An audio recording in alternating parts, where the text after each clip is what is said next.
Yo, welcome Flyffers. So I'm really excited to share those news for you. For people that don't know yet, the new summer update will be released on the 22nd of August. So that's less than a week from when this video is posted. And it's going to be the patch 1.1.0.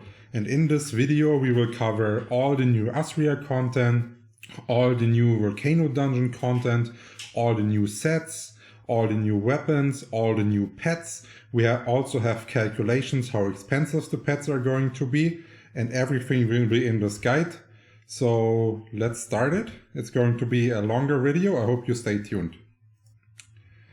So let's start with Azria. Azria is one of the new maps. It will locate monsters from 117 to 137. The violets can go up to 143, but that is not as important, because as far as I know, they did not implement a new system yet that is around the symbols of shades that you're dropping from the violets. Then basically it's just a bigger Azria than what we are used to.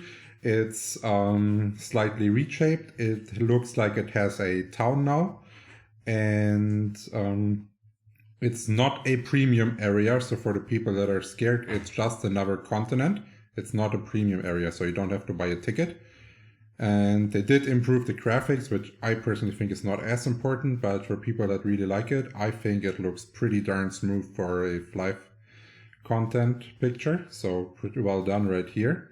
Then we're having the Volcano dungeon, the good old one. It will have monsters from 117 to 120, and the monsters are just standards. But something that's important to note, that's also important about Azria. Azria will have giants as well, same as the Volcano Cavern. It will also have giants. And those giants are going to be important later on. I will explain why. Then next up is going to be the pet candy system. So for the people that are familiar with the old Flyff concept of pets, there it was called pet feed, and you could gather pet feed out of quest items. And now they basically added another collecting method. Besides the mats that you're collecting for upgrading, you're now also able to collect plants. And those plants are dropping berries, and with the berries and some penya, you can now craft candies to upgrade your raised pets. Important to notice, this is probably one of the penya things they have been talking about that they want to implement to prevent the inflation on the economy. We are seeing that different locations on the map are dropping different kind of berries right there. And we also see that different berries are needed to get your pet to different tier levels. So basically you're having an egg, you're going to collect cloudberries, 250 pieces, and 2 million penya, because you need on average 10 F candies to get your pet to 100%, and then you will gain a random pet out of this order. And I can show you right here what random pets there are. We do have a tiger that is adding strength. We have a lion that is adding stamina. We have a rabbit that is adding dexterity. Then we have a fox that is adding intelligence, and a unicorn that is adding flat health, and then a dragon that is adding flat attack. And then we are having a griffin that is adding defense, and also new pets, the angel that is adding crit chance, and the crab which is adding crit damage. And here we are seeing how much EXP we're getting with the berries right there. I already made a little calculations that explains exactly how much you actually need to farm, and we will do a look if it's actually better than re-rolling with scrolls or having this free-to-play system, which is more pay to win. This is what you need to upgrade to harvest the plants, and it's basically the same as a collector. It also goes all the way up to +5, and you will use power dice 8 right here. You don't want to use the power dice 10, they're having a bad value, so try to use the 8s. Then it's similar to the collector. The higher your cloth, obviously you're getting the collecting time is reduced. You're getting more berries out of it, And there's also something special. This means on rare occasions when you farm those bushes that are dropping the berries, you will spawn a carrier. And if you kill the carrier, you're getting a huge ton of berries. And this function is really important because you don't want to have people doing all the stuff on low characters. You want to have them to have like a decent character that can kill those carriers at a nice speed. So in this way you prevent all kinds of bots and low-level characters from farming this all day long with a good outcome per hour. So this option is really nice thought and really good. Now we have to see you need to be at a certain level actually to wear pets, since, well, the required level right here is only up to 60, so that I would say that doesn't really matter. What's more important about this idea is the amount of stats that you're getting from the pets at a certain level, especially when you're talking about like a lion, for example. You're having by far the highest peak on the level 9. And if we're taking a look at the chances to receive a level 9 is only 1%, which means, yeah, it's going to be really, really expensive to do this. And in the old Flyff, there were different items that were either able to reroll only one level of the pet, or you could have an item that would reroll the last 2 levels, so basically the 7 and the 9. And those items are supposed to not exist. So you're supposed to reroll pets by using other pets, which means, let's say you're having a level D pet. This means you need to have another level D pet or higher that you can use to actually re-roll the pet right here. So this means you would need in total to re-roll 3.3 times to actually get a pet with the max level, which is in the long hand really expensive. And I think they tried to implement a system that is completely free to play, but it's so crazily heavy pay to progress that in my opinion, it's even way more pay to win than it was in the previous ones. And to back that up, I did some calculations. So this means the total cost for an A-pet in general, in like the total amount that you need to do is collecting 10,000 berries and 200 million penya. Up to there, it's kinda okay. But if you're taking a look at, you need this pet, you can need to create this pet on average 100 times to achieve a level 9 on your S-pet, so the highest end game result, which means in total you would need to collect 1,167,243 berries, and you need 22,932,833 and 333 penya to get a perfect pet. And then usually in PvP you need 2 pets. Depending on what the situation is, you might even need 3. And those amounts are crazy. Like, this is ridiculous. Just imagine how many F coins this would be. And then compare this to Flyff PC with the amount of cash you need to provide there to get a perfect pet. So, in my opinion, they completely failed by adding a free-to-play friendly system that doesn't use rerolls. They just made it crazy expensive. Like, no idea what their thought was behind there. But then they followed up with something that I think is really, really nice. Pets now don't fly around you being completely useless. And just providing like a stat that you could get from any other source as well. They actually now have a craze skill, it's called. And it has 2 minutes cooldown. And it also says that the pets must have enough energy, and the craze skill consumes 1 hour worth of energy. So the information that we are currently missing is what kind of options do we have to actually restore our energy.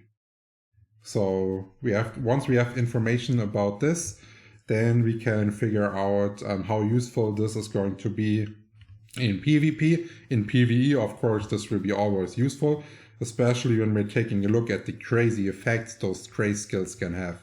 Just look at the Tiger, 50 crit damage. Oh, this is actually something else. This is the Grace effect is for an S tier pet. So it is important that those effects are only if you get a pet to S tier. But it also doesn't mean that your pet needs to have a level 9. It only needs to have the level S tier. So it could be a good strategy to get a pet to level S tier as fast as possible, so you can use the Grace and then meanwhile try to level a perfect pet up for your PvP, or like if you're hardcore into PvE, that is giving you the best value. There will also be a guide for all new classes, which pets are giving the most damage for all the new classes. So for example, it could be that in new dungeons, like the Griffin could be the best in slot for a knight, for example, because you could dodge like really strong attacks by this one. For example, we also have to check if like a Yo-Yo Jester or a Blade is benefiting more from a Tiger with the 50% crit damage Grace effect, or from the Angel with the critical damage plus 100%. And we also need to check how useful the crab is going to be, for example, in PvP with the block penetration on top. So those are all kind of different things that we need to figure out, and there will be a guide for you guys. So then they also try to add a new kind of free-to-pay friendly pay method that's basically only appearance. And there's now a pet transmutation scroll in the cash shop where you're able to buy the different pet states. So basically like a white tiger you could buy the black tiger, and all this kind of stuff are basically now available via a scroll instead of changing when they actually change by level. Then there's also a whole lot of new equipment, and I made you a little overview for all the gear that is available, and we will also check where you're getting this gear from and how to prepare best for the release. So the Yo-Yo Jester is having the Bloody Obsidian Yo-Yo. This is the new tank Yo-Yo. It is better than the mythical ones. This goes for all the items are better than the previous ones. So this Bloody Obsidian is the new tank option. The Bloody itself is the new damage option. The Nanion right here is the new 1v1 PvE damage option. The Velox right here, for me, seems completely useless. Because if you want to play in PvE, you don't ever need tank abilities on a Jester for anything.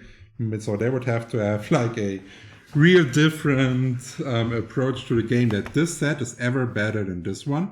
But we will see. Maybe if it's full skill build on something, then it could be better because you're actually having 10% PvE damage on here. And then we are having the Obsidian sets that have PvP damage reduction, PvP damage, and HP and block. So this is going to be the new PvP sets for sure. Not for all classes, but there will also be guides. Now that we have everything and all the data, there will be one PvP guide for each class, how to play it, with switch and without switch.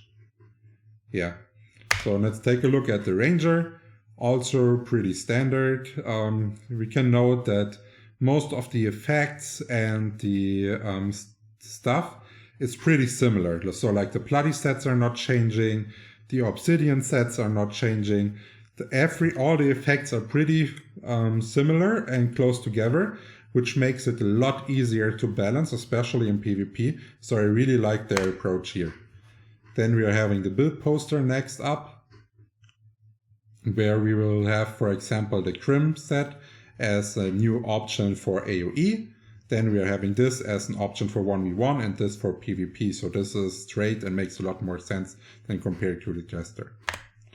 Then we are having the Ringmaster right here. What's important to note is that the Bloody Stick and the Kano set are not a typical support set. So they're giving Ringmaster now the option to go for heavy damage instead of healing percentage. So let's see how this turns out. Then we're having the Elementer, nothing special to add here, everything is similar. Then we're having the Psykeeper, also nothing to add here, also pretty similar. Then we're having the Knight, that is obviously able to use 8 weapons. So it's a bit crowded right here, because you're having all the two-handed weapons that people use for either 1v1 or like for AoE right here. And then we're having all the 1v1 ones for one-handed Shield Knight, where we have the option to either go with like the axe or the sword, for example. Those ones are mainly for a plate and PvP switch, but I added them here to be to have everything set. And also here we are having the Knight Cryo set as a 1v1 set, while the Coranthus set is going to be the AoE set, and the Obsidian is going to be the PvP set. If you're using skills on a Knight to provide usefulness for your team, you now also have 10% PvP damage on top, which can make a difference sometimes between a setup. Now let's take a look at the last class. The last class is going to be the plate, and also everything here is pretty similar. Just press stop if you want to have a longer look. And then probably the most important information, where do you actually get all that shit from, and how should you prepare for the expansion that is hitting. So what's important to note is there's going to be a 1-week event for 2 times experience for all the way until level 120, which means it's a catch-up mechanic, and you should not say, oh, it's going to be 2 times EXP, that's why I'm not leveling right now. You want to be as highest level as possible. You want to be a 120 or as close as you can get to 120. Because what's most important and will give you the most money early on is going to be the Volcano dungeon, where we will have giants and like in the volcano, there are going to be normal mobs and giants, and the giants are also dropping all the bloody obsidian weapons, bloody weapons, and the bloody armor. So you don't only have to farm the new volcano dungeon to drop, even though it has a higher chance. You can drop it in the area itself. And the bloody weapon, for example, can even get dropped by a really, really, really small margin by the normal mobs. And then next up, we are having Azria, the new continent. And to provide set parts that are actually dropped from monsters, like it is right now in the desert, for example, we are dropping level 105 parts if you're leveling at pop ranks.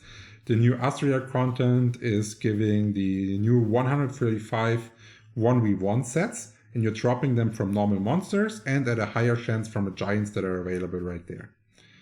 This is really, really good. And yeah. So you're having basically, those is one option, like being as close to 120, camping all those giants, farming this dungeon. The other option is trying to level above 121, farming all the Azria content and be one of the first people to sell the new set parts when the suits, gaunts, boots, and whatever are actually still worth a really high price. You can all remember how expensive a 105 tight suit was, for example. You can expect those items to crush the market.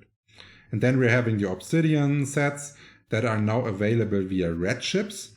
And red ships is a new feature that got added from the guild rewards. All the old players are going to know it already, but let's explain it. So basically now it's based on your guild rank, how many red ships you are getting.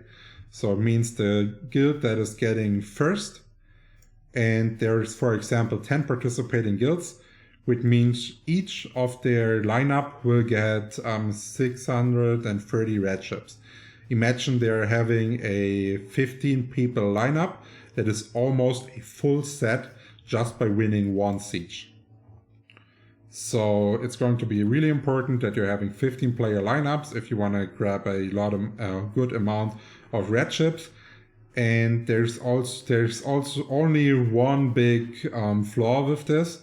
If it's one-sided and only one guild keeps winning and winning and winning, while the others stand no chance, this guild will get a significant power boost by being able to wear obsidian sets, while the other people are not having them. And this can give the whole,